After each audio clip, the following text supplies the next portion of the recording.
Welcome to the Australian Business Executive Podcast, where we speak with Australia's most influential industry professionals on the business and economic development issues taking place across the country. You can stay up to date with all our content, including our magazines, podcasts and videos by visiting www.theabe.com.au and clicking on subscribe.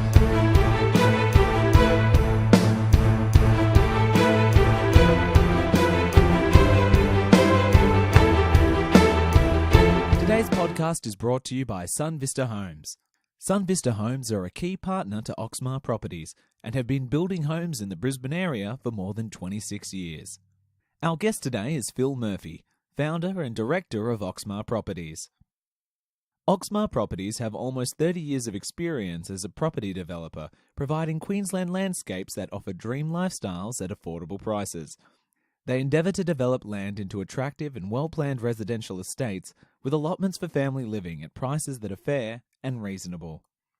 In addition to founding Oxmar Properties, he is widely known as the largest private owner of the Brisbane Broncos NRL club, as well as a long-term supporter and backer of champion boxer Jeff Horn. But Phil's true passion has always been to represent the best possible ethical and moral values in business that he can. Phil, thanks for being here with us today. Yeah, thanks, Stuart. How are you going? Good, thank you, Phil. Yourself? Really good, mate. It's top day to have a yarn. Now, Phil, what do you think is the Oxmar property difference? What I did, Stuart, to try and give the story not just from my words, but I asked my staff to just dot point a few of those questions that you're going to ask me, and my company Oxmar is a family business. My staff all have been with me for a very long time. Most of my staff, two of them for 17 years, another one for 20 years. Another one for nearly 11 years, another one for 8 years. And we're not a big team. We have 6 or 7 people in our office. And as I said, they're good family people and got good young kids, teenagers, and young adults. So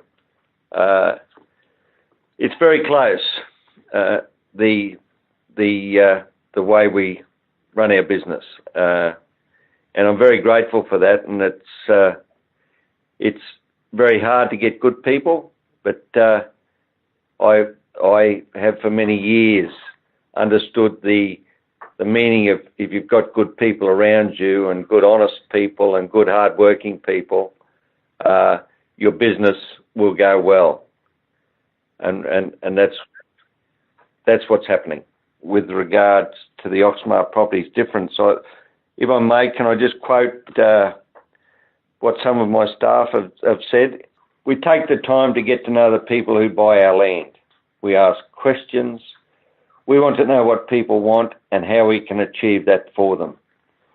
If we can somehow change somebody's future in their life by developing land that they build their home on, if we can change someone's future by developing land that they will build their home on, and in the case of many young couples and young families, build the foundations for a strong and happy future.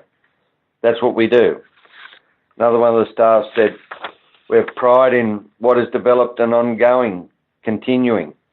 It's much more personalised, we believe, than others. There's only one director. I don't have a board. Decisions are made quick. My door is always open. My mobile is always on. So if I can answer a question on the spot, it's done and dusted, and we can get on with the next thing. But we don't puddle around. We're not a big company. As I said, we don't have big staff, big divisions making it easy. We're a small company, as I said, and we can make decisions very quickly.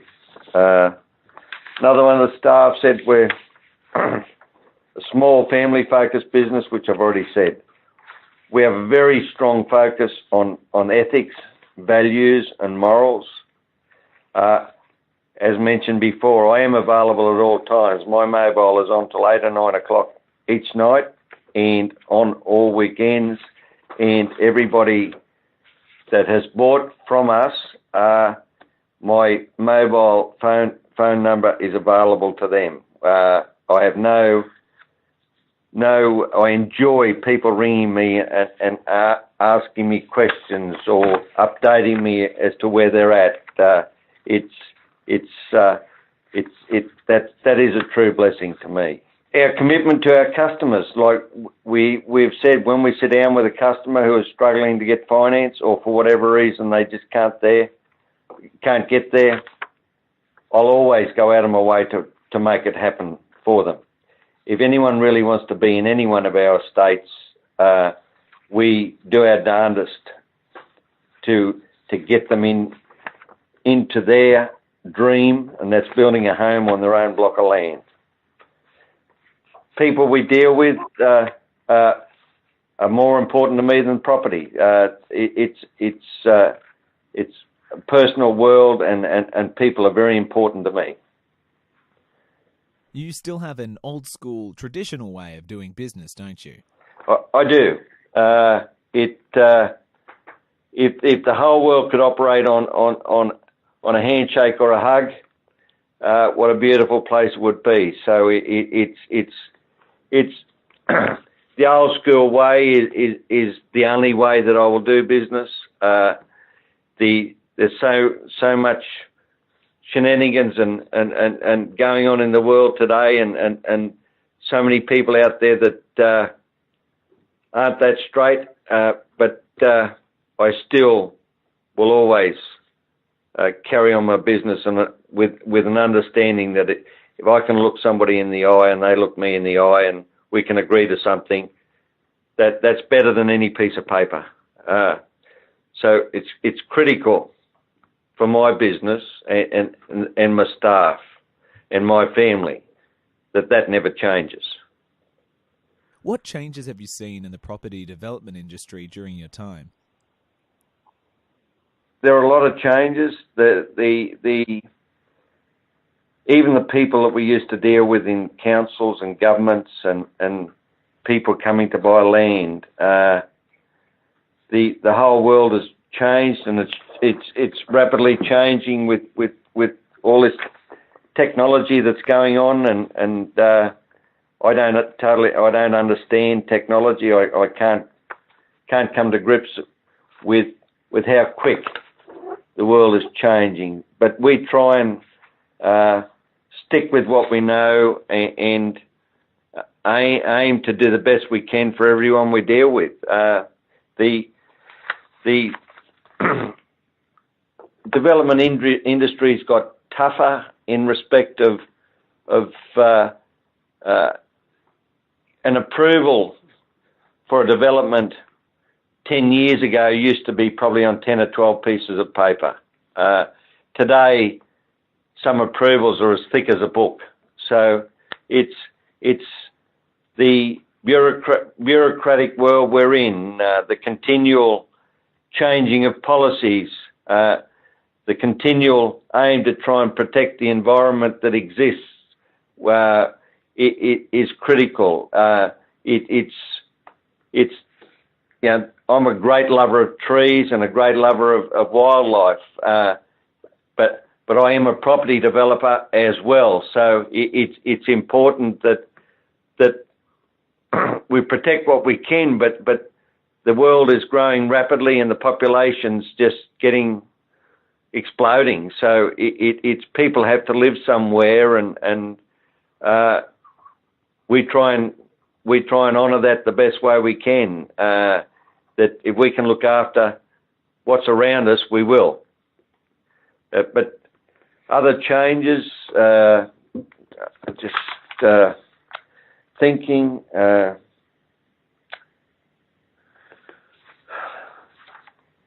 There's with bureaucracy. There's so many more layers of regulation. The the councils have far more complex planning schemes. And this can result from state government continually upgrading requirements. There's a lot more taxes. GST on the land is an issue. It carries right through every part of the development, developing the land, your contractors, your planners, engineers, all the consultants. You're paying GST, and this just gets handed on to the buyer. You try and cover most of it and protect the price or prices from increasing as rapidly as they have been, but it's a lot of it is hard costs and taxes. Like it used to cost 10 or 15 years ago. It used to cost about $25,000 a block to $30,000 to develop a block of land. Today, it's over $100,000 per block of land, which includes all your services, water, sewer, roads, landscaping, cutting and filling blocks, retaining, sound fences on highways or main roads. It's the cost of growing out of sight, the infrastructure charges cost that council impose on each and every block is around the $28,000 mark. 10 or 15 years ago, it used to be $6,000 or $7,000. The cost of concrete and pipes and bitumen and it's all gone up. It's not stopping. So, in respect of where it's going from here, I haven't got an answer. I'm sorry. We just try and maintain what we're doing today as best we can without dealing with the changes as best we can.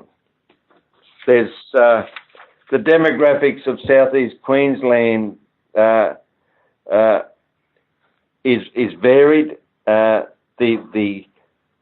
Southeast Queensland market is right at the moment today. If you've got a property in Sydney in a similar location from the city or distance from the city of Sydney as to a suburb here in Brisbane, similar distance from the city of Brisbane, you can buy 2 for 1.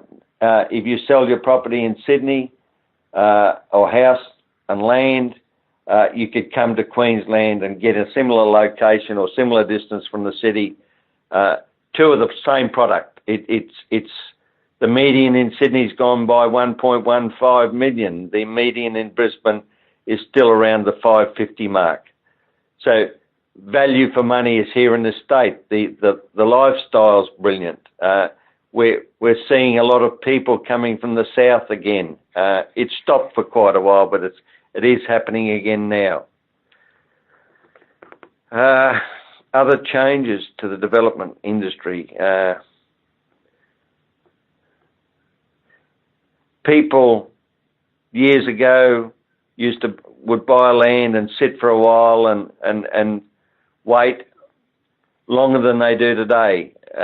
Like house construction then was basic, and an owner could finish off a house that's 3/4 built without much hassle. A good handyman could finish off a house. This still happens in some ways, but it's in this day and age, it's the house land packages or the land, then the house, the builders. I'm waffling on. Forgive me.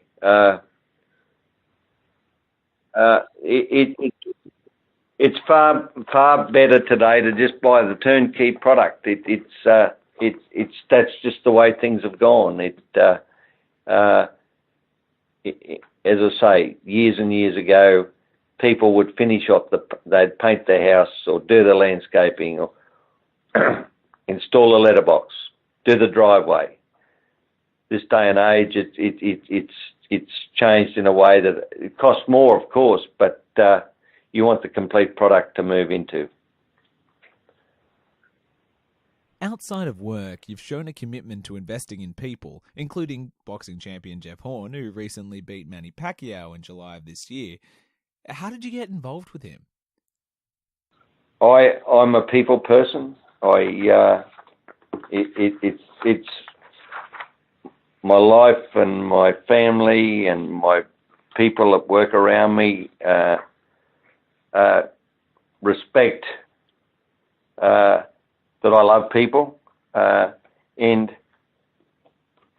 as said before, that people are far more important than property. It saddens me greatly that there's so people doing it so tough.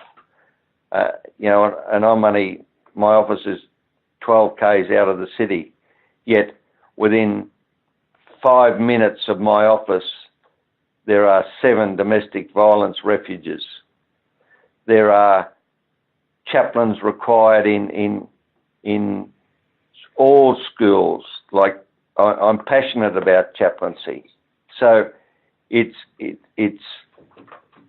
we support a lot of schools because they don't get government funding or big government funding for chaplains, and there are so many drug affected and single parent families outside in the world that through drugs or alcohol, the kids that are living in that environment are doing it very, very tough. So they really, because of their family life at home, they go to school without breakfast. The amount of kids that go to school without breakfast, the mum or dad or mum and dad together have just had a horrible fight before the kids left for school, or the mum's laying in bed still drunk from the night before or whatever. That's the real world at the moment, and these type kids go to school and they don't have friends. Teachers are too busy to just focus on ensuring that child, that teenager, has care and attention. That it's just a busy world. So if there's a chaplain in a school that these kids can approach and find their way to start a relationship with a chappie, whether it's as a friend, as a parent, or as a mate, or the chaplains are just a shoulder to cry on, or an ear to listen to these kids, and I have not got a clue how many lives may or may not have been saved in our world here today through having access to a chaplain. I haven't got that answer, but in this, the way the world is, there's lots of these kids that are either get kicked out of home, or they're doing it real tough and having a tough family life, and they got nowhere to go, and they might just wander into a boxing gym or get be looking for a friend and take up boxing, because boxing's that sort of sport that there are. Some people say the dregs of society find their way into a boxing gym, but a lot of them don't. But if those kids can get a chance, and this is only one sport, if those kids can get a chance, it changes their life.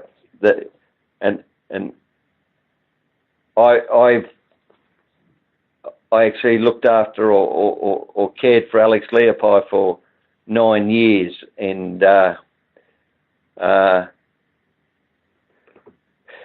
he fought Vladimir Klitschko for a world title. And in answer to your question of how I met up with Jeff Horn, Jeff Horn fought on Alex Leopold's undercards when Alex was the main event, and I'd met him, and after a couple of fights, I'd go in and just shake his hand and walk out and congratulate his trainer, and then at a fight, or over 2 years ago now, 2.5 years ago, I just forget the date, but at the Showgrounds Convention Centre, Alex had fought the main event and Jeff had fought on the undercard.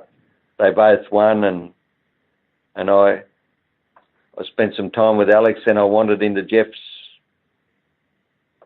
dressing room, and he was still taking his bandages off, and we were just yarning away for a few minutes, and he looked up at me and said, "Phil, I know that if I could give up teaching, I would win a world title." And it was sincere. He's just such a beautiful young man. Nothing phases him. He's totally focused.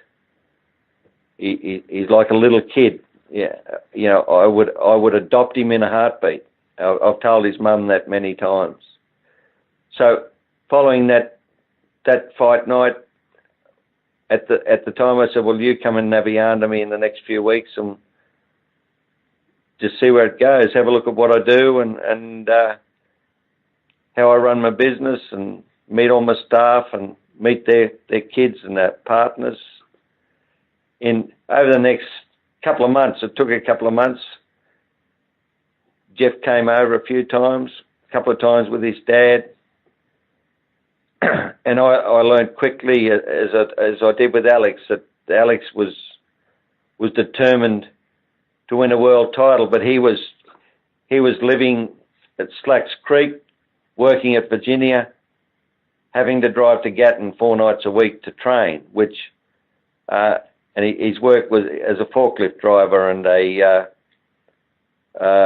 truck driver, and like getting from Slacks Creek to Virginia and then back to Gatton, that would probably take best part of 3 hours if you did that trip and there wasn't a lot of traffic. So Alex really didn't get to training a lot, but he was real. He is real. He's a beautiful man. He's got a lovely wife and 6 beaut kids. But in Jeff Horn, similar in nature to Alex, and he certainly didn't have the tough upbringing that Alex Leopold had. But Jeff is surrounded by a beautiful family, lovely mum, lovely dad, lovely grandma and granddad, and a pop, and they all are just beaut people. So about the 3rd or 4th time, Jeff was just sitting in my office, and I simply said, "Mate, you just give up teaching now, because I'll pay you a wage." And he gave up teaching, and his next 3 or 4 fights, he just kept improving and improving and improving, like an elite racehorse or athlete that's wins in some bush or country town somewhere, and then goes to the city and gets an opportunity in becoming a state champion, and then winning a big race at one of the race courses, and then going on to win a Melbourne Cup or a world title in boxing. He's improved so rapidly, and he has got so quick. He gets, every time I see him, he's just that little bit quicker and sharper, and he's focused. He's determined he'll be the world champion for some years to come, without any doubt. And without any doubt at all, him being part of the Oxmar family, him and his family, or me being a big part of his family, is why I love them so much. They and I do. I love him. I love Jeff. I love his wife, their new baby that's going to be born in January. And they're just such real people. And I love that. Well, that's all I have for you, Phil. Thank you very much for taking the time to join us today.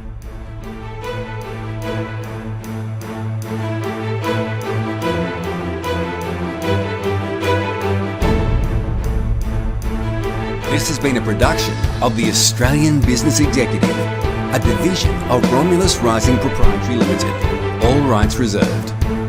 You can stay up to date with the Australian Business Executive, including our magazines, podcasts and videos, by visiting www.theabe.com.au